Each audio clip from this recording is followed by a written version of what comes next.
어, 중세 14세기, 중세가 끝나고 14세기의 르네상스에 대해서 설명하도록 하겠습니다. 르네상스는 무엇이냐 하면 14세기에서 16세기 사이에 서유럽에 있었던 문화운동입니다. 혁명적인 문화운동이라고 할 수 있습니다. 학문 또는 예술의 재생과 부활이라는 의미를 가지고 있는데 프랑스에서 시작되었고 5세기부터 로마 제국의 몰락과 함께 그리고 중세가 시작되었다고 보고 그때서부터 르네상스에 이르기까지 시기를 이 사람들은 인간성이 말살된 시대로 생각하였습니다. 고대의 부흥을 통해서, 고대라는 것은 그리스 로마 시대를 얘기를 하고요. 그 시대의 위대한 철학자들, 그리고 학술 연구, 그런 문화, 동서교류의 극대화된 문화, 이런 것들을 매우 동경했습니다. 이러한 부흥운동은 사상과 문화, 미술, 건축의 다방면에 걸쳐서 사회 전체의 변화를 얘기를 합니다.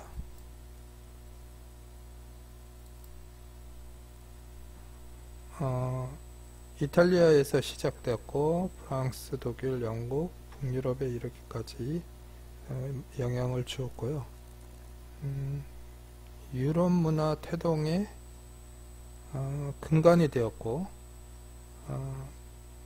당시 인문주의자들의 크다큰 확신은 단순한 라틴 학문의 부흥에 그치는 것이 아니고 인간의 지적인 활동과 창조적인 힘을 저응하고자 하는 신념에 차 있었습니다. 쉽게 얘기하면 중세시대 때 교회 문화 사이에 인간에 대한 연구가 끊겼었는데 르네상스는 그리스 로마 시대 때 시작되었던 인간에 대한 노력, 인간의 아름다움, 그리고 철학적 동경, 이런 것들을 통해서 다시 돌아가고 모든 관심의 대상, 사회적이고 철학적이고 학문적인 관심의 대상을 인간으로 보자라는 그러한 운동으로 볼 수 있습니다.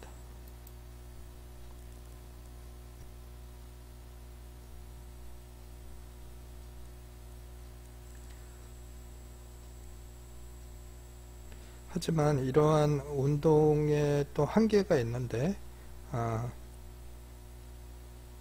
단순히 이것은 과거의 회귀와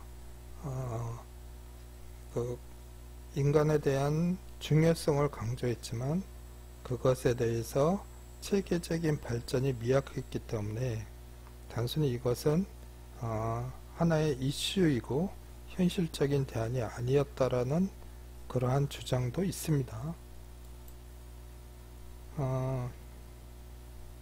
르네상스는 3명의 천재 화가를 통해서 설명을 하도록 하겠습니다. 레오나르도 다빈치인데요. 저는 이 소묘에 한때 굉장히 감명을 받았었습니다. 레오나르도를 간단하게 얘기를 하면 이 사람은 해부학을 통해서, 해부학이라는 건 과학의 발전이죠. 그래서 그 몸 외관 안에 있는 모든 근육과 구조를 공부해서 그것을 그리고 표현했던 것입니다. 그래서 얼굴을 그렸는데 그 중세 이전에 그러니까 중세 시대에는 주로 왕과 그리고 귀족을 그렸죠. 그런데 평범한 사람을 그리면서 배경이 환해졌고요. 회박이나 뭐 이런 거에 영향을 받았기 때문에 얼굴의 표현이나 이런 것들이 훨씬 더 잘 표현되어 있겠죠. 그리고 비례나 그리고 조형에 대한 기본적인 어떤 구도, 비례 이런 것들이 잘 정리되어 있습니다. 최후의 만찬인데 이것을 보면 황금비례를 얘기를 하고 원근법을 얘기를 하죠. 그래서 12명의 제자를 좌측에 3그룹 3명, 3명, 3명, 우측에 3명, 3명 해서 총 4그룹으로 되어 있고 그 안에 예수님께서 가운데 계시고 그리고 앞과 뒤 사이에 원근법과 이런 것들이 과학적으로 정리되어 있다는 거죠. 그래서 이 시대에 이미 원근법이 정립이 되어 있고 과학적인 사고를 가지고 그림을 그리기 시작했다는 겁니다. 미켈란젤로는 조각이 굉장히 중요한데요. 다비드상입니다. 이 손을 클로즈업하고 여러분이 그리고 화실 같은 데서 요즘 석고대상 안 하는지 모르지만 그 많은 두상들이 있지 않습니까? 이런 걸 봤을 때 이전의 석고와 지금 이 다비드가 만드는 석고는 좀 다른 것이 그 조각의 차이점이 있는 것이 훨씬 과학적인 해부학을 통한 표현의 성숙함, 사실성 이런 것들이 보인다는 겁니다. 스케치고요. 오른쪽에 완벽한 비례와 그러니까 뭐죠? 인간에 대한 연구가 뭐냐? 사실적이고 과학적인 연구였다는 겁니다. 그럼으로써 인간에 대해서 좀 더 가까워질 수 있었다는 거고요. 그러면서 그러한 이즘이 조각이나 예술품에도 나타나는 것입니다. 라파엘로인데요. 이 사람을 이 그림을 아테네스 학당이라고 그러는데 이 안에 뭐 소크라테스와 아리스토텔레스 뭐 이런 사람들이 있고 그의 제자들 이것이 중세의 신전을 얘기하죠. 근데 이 그림에서 핵심은 뭐냐면 여러분이 보시면 이 사람들이 앞열, 중열 그리고 저 뒤에 그 멀리 있는 그 원경이 있다는 거죠. 그리고 중간에 원형 아치형의 기둥이 있고 그리고 완벽하게 원가법을 통해서 우리가 그 소실을 정중앙에 둬서 이렇게 그렸다라는 거예요. 그러니까 원근법을 사용을 해서 그림을 그렸고 근경, 중경, 원경을 배치해서 그린 그림이라는 겁니다. 조금 전에 말씀드렸지만 이 시대에만 해도 그림이 훨씬 밝아집니다. 그 이전 시대의 그림은 모두 어둡고 왕을 중심으로 귀족을 중심으로 그렸죠. 밝은 그림이 나왔습니다. 이렇게 보면 삼각구도에 3포인트 뒤에 수평구도 뭐 이런 것들이 보이죠.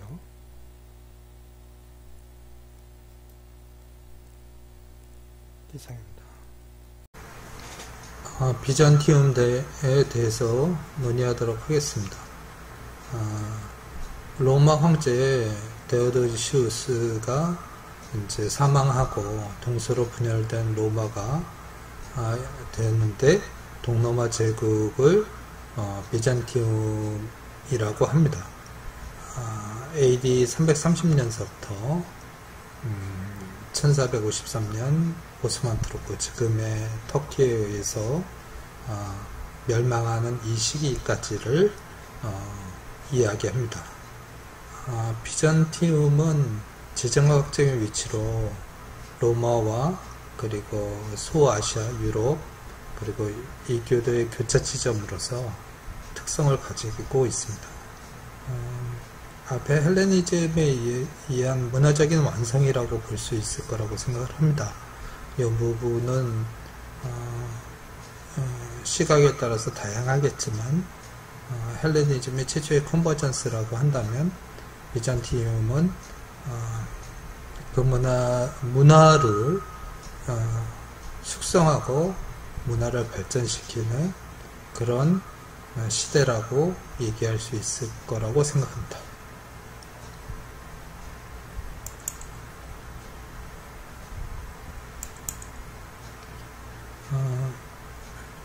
그리고 이 시대는 어떤 그리스 로마 시대에서부터 내려오는 철학과 그리고 기독교의 신학 그리고 이슬람의 문화 뭐 이런 것들이 모두 컨버저 되어 있는 동유럽 제국에 있어서 커다란 문화의 발전의 시기였다라고 할 수 있습니다. 정치적으로 문화적으로 여러 대륙과 그리고 여러 나라와 그리고 그것이 충분히 한 1000년을 이어가면서 어떤 문화적인 숙성과 발전을 통해서 어떤 찬란한 문화를 보여주는 한 시대라고 할 수 있습니다.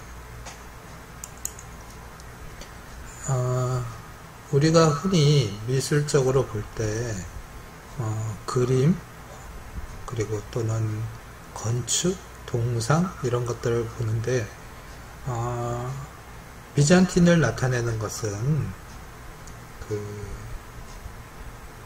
소피아 성당이 모든 걸 얘기해 주는 거라고 생각을 합니다.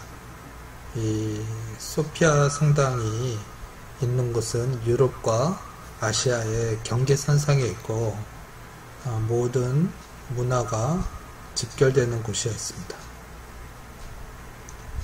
지금 모습은 이슬람의 성전의 모습을 가지고 있습니다. 기본적으로 여러분이 이슬람 사원을 가보시면 이태원에도 있겠지만 동남아나 그 지역에 가면 말레이시아나 뭐 이런 데 가도 이슬람 사원을 볼 수 있는데 이런 탑과 이런 형태를 기본적으로 가지고 있습니다. 하지만 소피아는 특별히 아름답고 그리고 이 건축에 있어서 대단한 어떤 기술과 특징을 가지고 있는데 도움의 형식을 가지고 있고요. 그리고 바닥서부터 이렇게 쌓는 건축이 매우 뛰어난 것입니다.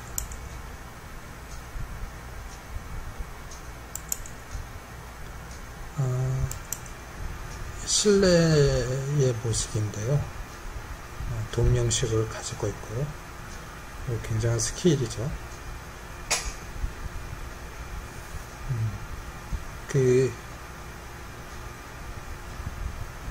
여러분도 아시겠지만 이 소피아 성당이 기독교와 이슬람의 점령에 따라서 역할이 그러니까 기독교 성당으로도 사용되고 이슬람의 사원으로도 사용돼서 이 안에 이렇게 칠이나 내용물들을 이렇게 벗기다 보면 그 안에 다른 벽화, 다른 종교의 벽화가 이렇게 숨어 있다고 합니다.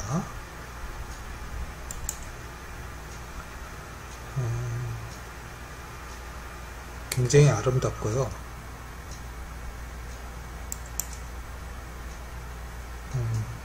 완성도가 굉장히 높고 그리고 단순한 서양의 느낌도 아니고 동양의 느낌도 아닌 그런 복합적인 느낌이 더욱 보기 좋고요.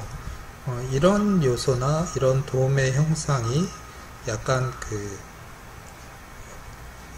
이슬람 쪽의 느낌이라고 한다면 또 완벽하게 그런 느낌으로도 보이지 않는 것이 두 문화가 섞인 대표적인 사례라고 할 수 있습니다. 상대적으로 우리가 르네상스가 14세기 그러니까 1400년대에 르네상스가 시작이 됐는데 인간분의 부흥운동이죠. 동남아의 지금 헬레니즈 이후에 비잔틴까지 이어지는 이 찬란한 문화와 상대적으로 서쪽은 기독교 카톨릭이죠. 카톨릭 고교의 중세 종교 시대입니다. 그래서 문화적으로 종교 시대를 이루는데 어떤 예술적인 것이라든가 문화적인 부분에서의 어떤 특징이 좀 약한 반면에 헬레니즘은 동쪽에서 컨버전스를 통해서 굉장히 아름다운 문화를 창출했다 이렇게 볼 수 있을 거라고 생각이 듭니다. 기회가 되면 꼭 한번 가보고 싶습니다. 이 뷰를 이렇게 보시면 여러분이 나중에 스페인이나 그 스페인의 여러 가지 그 도시들에서 보여주는 그런 느낌을 느낄 수 있습니다.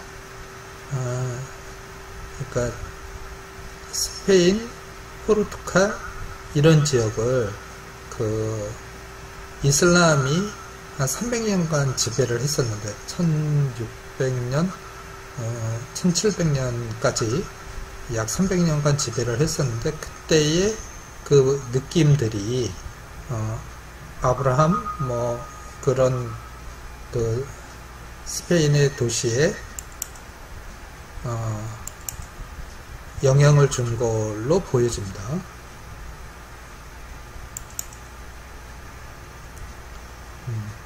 아름답죠?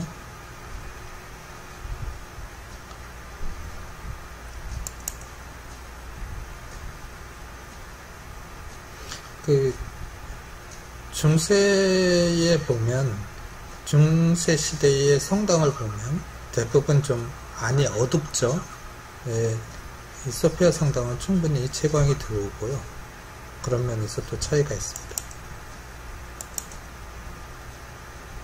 그 안에 있는 그림이고요.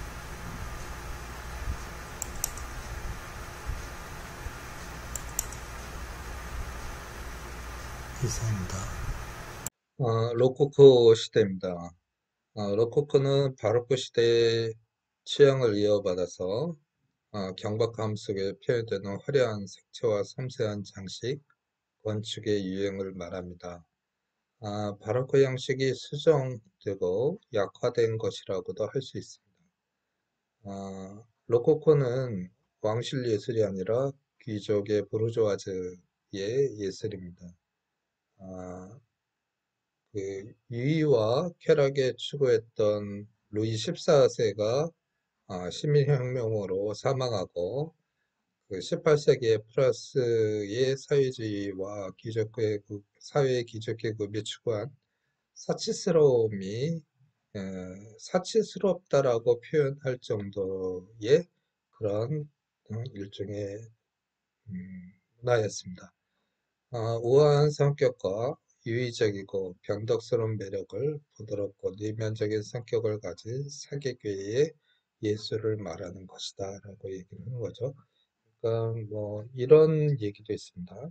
그러니까 바로크 시대는 주로 궁전에서 여러 사람들이 모여서 이제 그 지금으로 얘기하면 파티를 하고 모임을 했었는데 그러다가 이제 그 루이 14세 이후에 시민혁명 이후에 이제 궁전 문화가 없어지면서 그것이 각 그 귀족들의 집으로 돌아가서 그 방을 꾸미는 인테리어서부터 시작을 했다라는 거죠. 그래서 그때 당시에 이제 그 귀족들의 권력이 강하고 재정적으로 굉장히 높은 시대였기 때문에 그 사치가 굉장히 강했다라는 것입니다.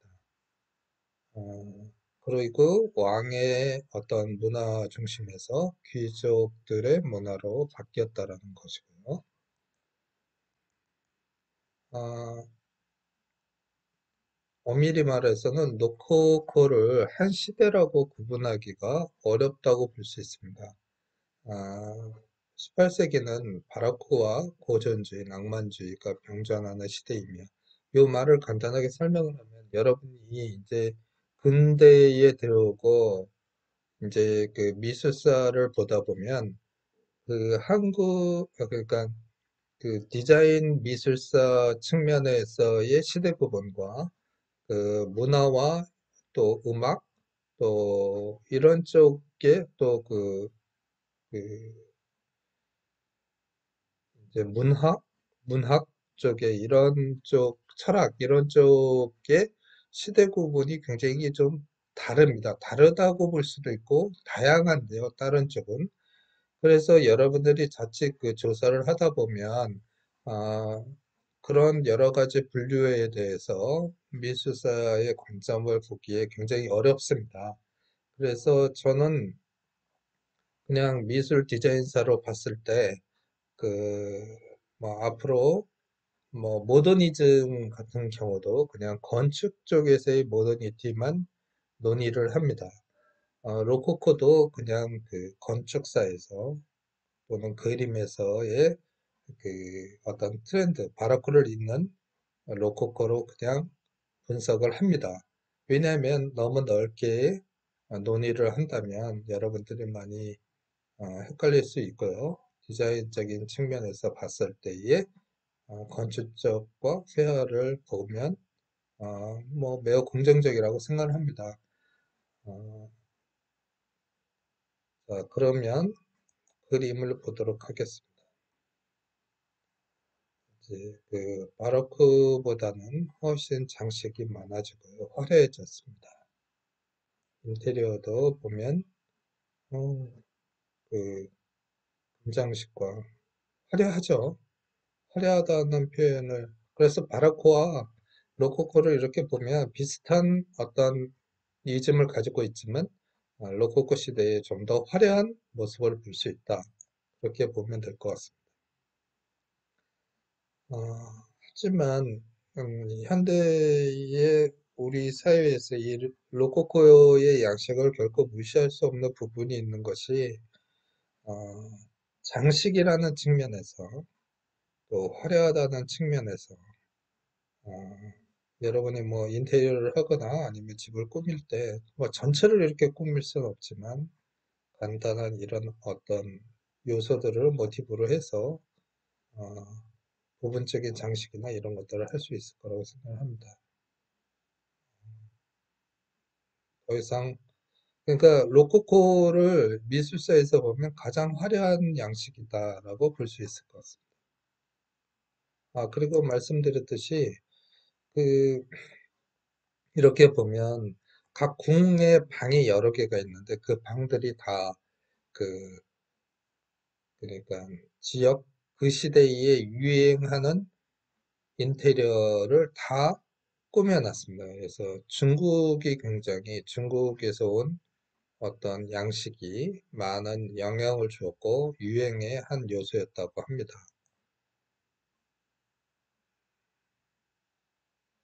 어떤 이제 그 다른 방이고요. 이제 대표적인 로코코의 양식입니다.